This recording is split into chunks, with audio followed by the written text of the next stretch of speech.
Welcome back to the Async Stand-Up. My name is Logan Skis. If you're new to the channel, welcome. For the last 10 years, I've served as a second in command. These days, I work as a fractional integrator for small business owners. In this video, we're applying a new practice we call the asynchronous daily stand-up. Async is a word that describes the thing you do when you connect, but it's not live.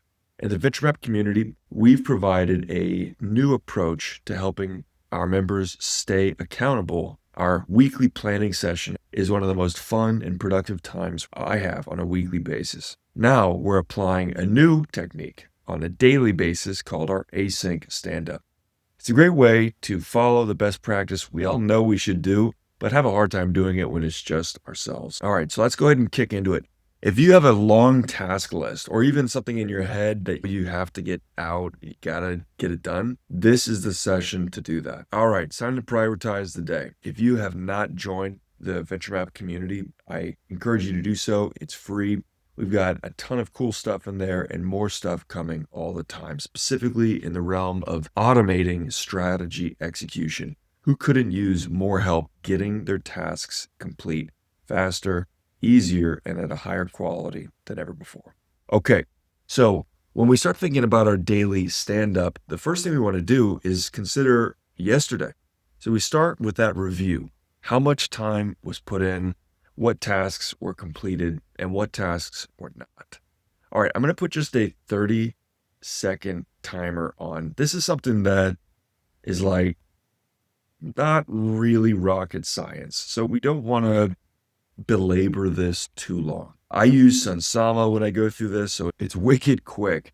All right, so if you don't have a task list that you completed yesterday, take a minute and just run a few thoughts through the brain housing group and get centered on what was actually done. All right, so we should get a sense for how much time was put in. That's one of the biggest areas for me that kind of catches me off guard. You leave, you're like, I worked a full day. And then you come back, you're like, oh, I only actually tracked a few hours of time. That task tracking is so critical for getting an accurate reading as to our capacity on a daily and weekly basis. Highly encourage you to do that. All right. Now, anything that was not completed should automatically be rolling over. Okay, so this is kind of like the star of the show. We say, what do I need to get done today?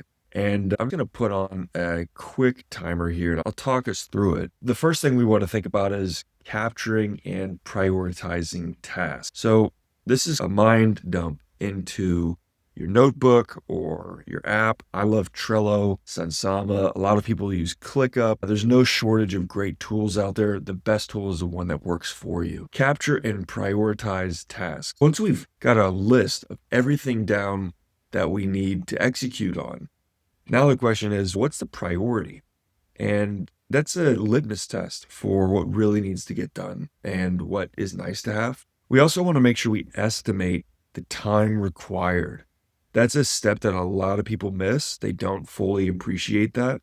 And I think it's critical to have that time estimation step so we can get in and track it and have that coherence between how long we thought it was going to take versus how long it actually did take. That's important. The importance of time boxing is overlooked. Sure, it's one thing to say we're going to pull over a task from our calendar and put it into the task list, but it's another thing to say, here's a task that I have. It's going to take me this much time, and I'm putting it here on the calendar. And I think the reason that most people don't do that is because it looks a lot like commitment and accountability, and that's hard. So do it. Do the hard thing. All right. You should be ready to roll. What do we have to get done? Everything from your time has been pulled into your tasks. Your tasks have been synced up with your time. You should be all synced up, prioritized, time blocked. Now we move into the last phase of this, which is finalizing the plan. We give it a once over and we say, what can wait? What am I blocked on? For example, am I waiting on somebody or something to input into this task before I can actually execute it? We always want to make sure we're aware of any dependencies. Is the task is small enough? Sitting down to attack a massive task is mentally overwhelming to think, how am I going to finish a 6-hour task or a 2-day task? Just trying to chip away at that is difficult. But if you decompose that task If you break it up into its component parts and you find something that's relatively small, it's a lot easier to commit 25 minutes to something than it is 2 hours or 2 days for that matter. Everything looks good. We've figured out what can wait. Now it's time to execute. So do it. Do the hard thing. All right. You should be ready to roll. What do we have to get done? Everything from your time has been pulled into your tasks.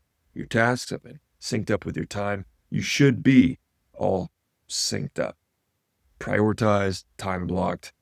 Now we just move into the last phase of this, which is finalizing the plan. We give it a once over and we say, what can wait? What am I blocked on? Are there any risks?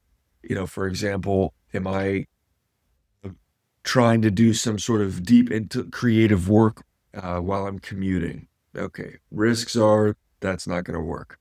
That's a cliche example, but you get the idea. Am I waiting on somebody or something before to input into this task before I can actually execute it?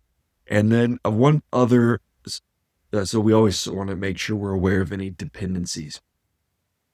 Is one task waiting for another task to be completed, as an example? And then lastly, this is something that I've taken out of my own practice over the years, is knowing if a task is small enough.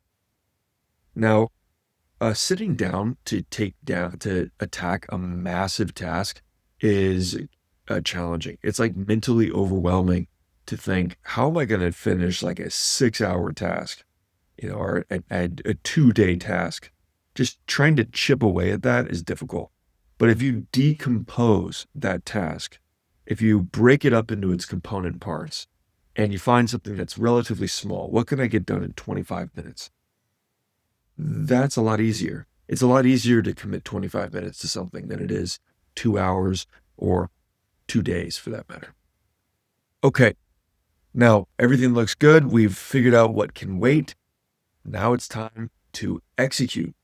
We want to focus on monotasking here. This is where we have a single focus. A lot of people think they're great multitaskers, but the truth is the human brain doesn't work that way. It can facilitate rapid task transfer. And that actually has a degrading effect over the course of the day. You've probably heard about decision fatigue, and that's where the quality of your decisions gets lower the more that you make. Likewise, Cal Newport in his book Deep Work discusses the phenomenon known as attention residue, where our attention from one task will have this residue effect into the next task. When we consider the way that the brain works, it's best structured to execute on a single focused task at a time. I'll leave you with a military analogy before we get after it because it is fitting. Consider a Marine rifle squad. How many targets an individual Marine can shoot at any one time? The answer is one. If you line up a target in your crosshairs and you pull the trigger, you're only able to shoot one target at a time. That's a direct analogy in my experience to task execution. You can shoot multiple targets in a row quite fast, but your accuracy might go down. So it's best, especially in knowledge work, to line it up and take that one focus shot at a time. That's enough for today.